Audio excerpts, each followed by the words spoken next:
There's a moment most people have experienced at least once. You're sitting across from someone at dinner or maybe in a meeting, and they check their watch, not their phone, their watch. And something about that small gesture carries a weight you can't quite explain. Like time, for them, exists differently, like it moves at a different speed, or maybe just matters more. It's easy to dismiss that feeling as envy, or class resentment, or just reading too much into a gesture. But the more you pay attention, the more you start to notice that the relationship wealthy people have with time isn't just a lifestyle difference. It's a psychological one, and it starts long before the money arrives. Most of us grew up inside a particular relationship with time that we never questioned because we never had the option to. You work the hours you're given. You show up when you're told. You eat lunch in 15 minutes because that's what the break allows. And slowly, over years, time stops feeling like something you own. It starts feeling like something that happens to you. That's not a small thing. When time feels like something external, something imposed, your relationship with the present moment changes. You stop treating hours like resources and start treating them like weather. Something to endure, something that passes whether you engage with it or not. Wealthy people, particularly those who built their wealth rather than inherited it, often describe a different psychological shift. A moment, sometimes gradual and sometimes sudden, where they stopped exchanging time for money and started thinking about how to exchange money to get time back. That inversion sounds simple. It isn't, because most of us never make that swap consciously. We keep trading hours for income long after the financial pressure that originally forced that trade is softened. Not because we have to, but because we never stopped to notice that the original deal had expired and we were still honoring it out of habit. There's something quietly sad about that. The hours keep going. The habit stays. And the idea that time could be redirected, protected, or even bought back starts to feel abstract, like something other people do. People with different lives. But here's what behavioral economists have quietly documented for decades. The perception of time scarcity doesn't always correlate with how much free time someone actually has. In several studies, people with objectively more leisure hours reported feeling more time poor than people with objectively less. The feeling of time pressure isn't just about hours. It's about how much psychological ownership you feel over the hours you have.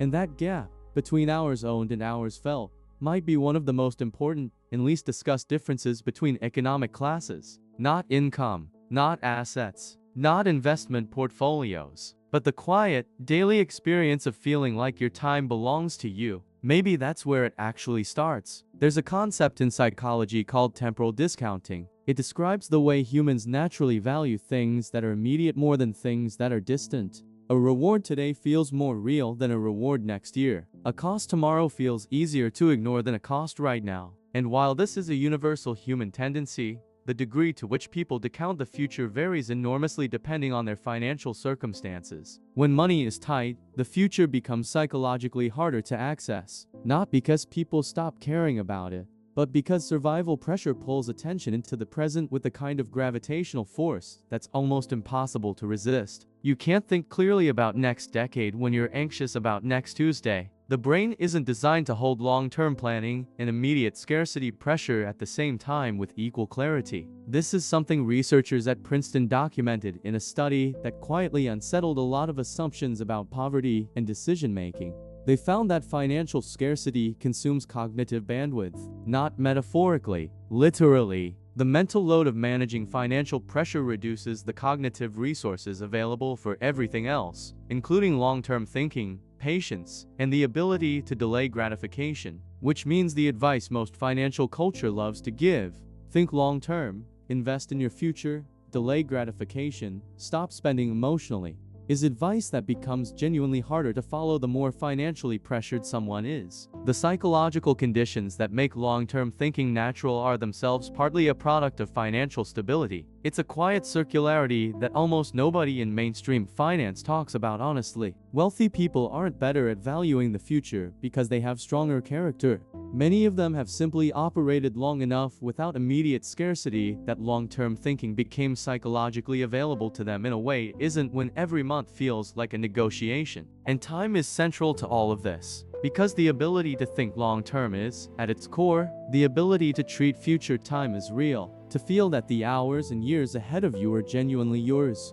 that what you do today will matter in 5 years because you'll still be here, still be stable, still be in a position where today's decisions have consequences worth caring about. For people living under consistent financial pressure, that psychological future can feel foggy, not because they're less intelligent or less disciplined, but because the nervous system under chronic stress doesn't naturally orient toward distant horizons. It orients toward the nearest edge. You see this in small ways that have nothing to do with dramatic financial crisis. The person who books the cheapest flight and then spends 3 layovers exhausted, losing a full day of productivity, because spending slightly more on a direct flight felt impossible to justify in the moment. The decision made complete sense financially in isolation. It made less sense when you factored in the time cost. But time costs, unlike money costs, don't appear on a receipt.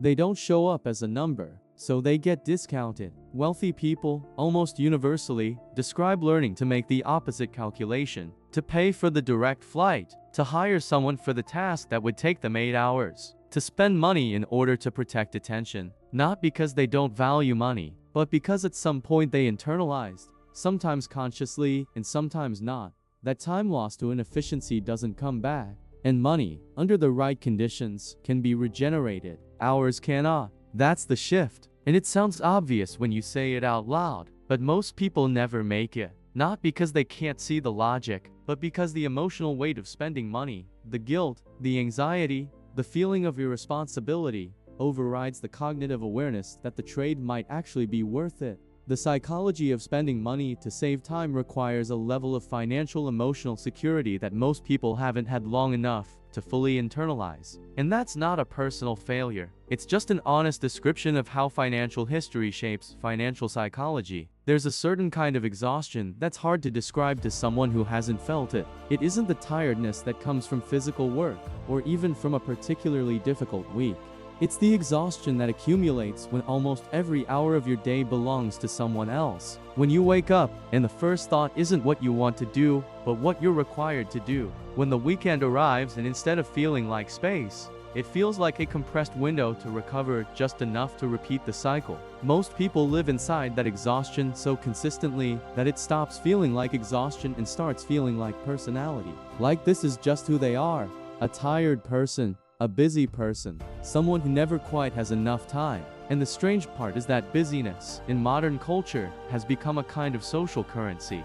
Being busy signals importance. It signals that you're needed, that your time is in demand, that the world requires your presence. There's a quiet status attached to having no free time. People wear it like a badge. Respond to "how are you" with busy in a tone that carries equal parts complaint and pride. Wealthy people, particularly at a certain level of financial independence, often describe going through a disorienting reversal of that. A moment where having unstructured time stopped feeling like luxury and started feeling like the point. Where protecting empty space in the calendar became a priority rather than a sign of not being important enough to fill it. That shift is psychologically significant because it means their relationship with productivity itself changed. For most people, productivity is the goal. The more you produce, the more valuable you are. The more justified your existence within the economic system feels. Rest is what you earn through enough productivity. Leisure is the reward at the end of the tunnel. But that model contains a quiet trap. If rest is always the reward for productivity, it never quite arrives as rest. It arrives as recovery, as preparation for more productivity. You spend the weekend recharging so you can deplete again on Monday, and the cycle continues without a natural endpoint because productivity culture doesn't actually have one. Some people, when they reach financial stability, discover they've been so thoroughly trained in the productivity model that they don't know what to do with unstructured time. It creates genuine psychological discomfort. The absence of a task feels like failure. Stillness feels like falling behind, and so they fill the space with more work, with busyness theater, with self-improvement projects that look suspiciously like jobs, with optimized morning routines that turn rest into another performance metric, which says something interesting about what money alone doesn't fix. Financial freedom, in theory, should liberate time. But if the psychological relationship with time hasn't shifted alongside the financial one, the freedom doesn't feel like freedom. It feels like unstructured anxiety with better furniture. If these quieter reflections on modern life feel like conversations you want to keep having, you're welcome to stay around. The people who seem to have genuinely resolved this, who have reached a place where their relationship with time feels different in a way that goes beyond just having more of it, tend to describe a similar internal process, a gradual decoupling of self-worth from output. A slow, sometimes uncomfortable realization that their value as a human being wasn't actually contained in their productivity, that they existed outside of what they produced, and that time, in its quietest form, was something to inhabit rather than optimize. That sounds almost philosophical when you say it that way, but in practice it shows up in very ordinary decisions. The wealthy person who takes a long lunch on a Tuesday not because they've finished everything, but because they decided the lunch mattered. The executive who leaves a meeting early not because they're disrespecting the room, but because they've internalized that their attention is finite and worth protecting. The entrepreneur who builds entire days with nothing scheduled because they've learned that their best thinking doesn't happen under pressure. It happens in the margins.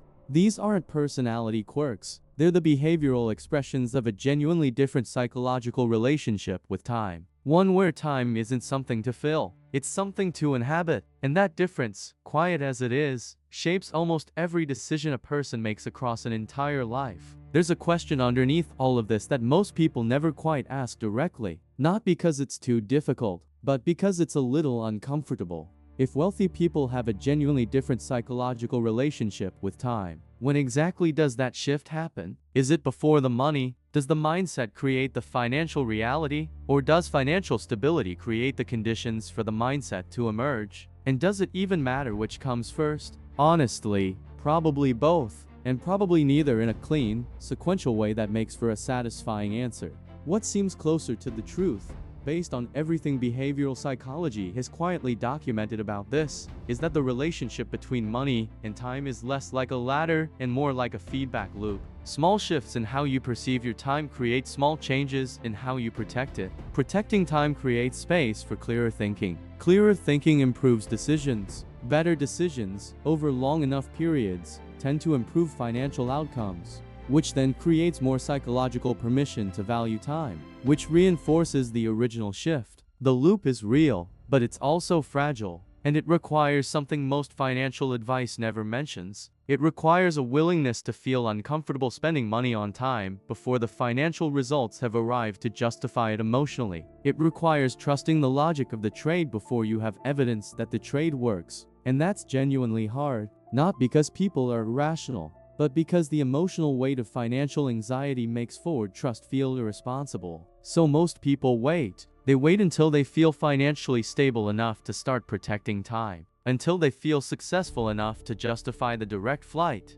until they feel established enough to hire help, until they feel secure enough to take the long lunch. And the waiting itself, quiet as it is, becomes part of what keeps the loop from starting. There's something worth sitting with in that. Not as self-criticism, not as another version of you're doing it wrong, but as a genuinely honest observation about how modern economic life shapes the psychology of the people living inside it. The system isn't designed to make you feel like your time is valuable. It's designed to make you feel like your time is available to employers, to platforms, to algorithms, to the endless low-grade demands of digital life that fill every unguarded moment with something that looks like engagement but feels like erosion. And maybe that's the most honest thing to say about why wealthy people seem to value time differently. It isn't always wisdom. It isn't always discipline or vision or superior character.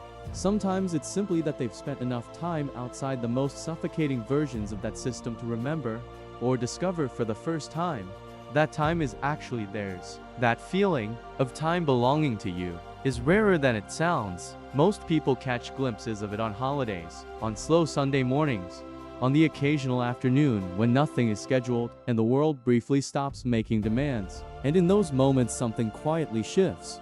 The body relaxes in a way it doesn't during productivity. The mind moves differently. Thoughts arrive without urgency. Things that felt enormously important an hour ago start to feel approximately their actual size. That's not laziness. That's what psychological ownership of time actually feels like. And the fact that it feels unfamiliar, even slightly guilty, to most people says more about modern life than it does about any individual person experiencing it.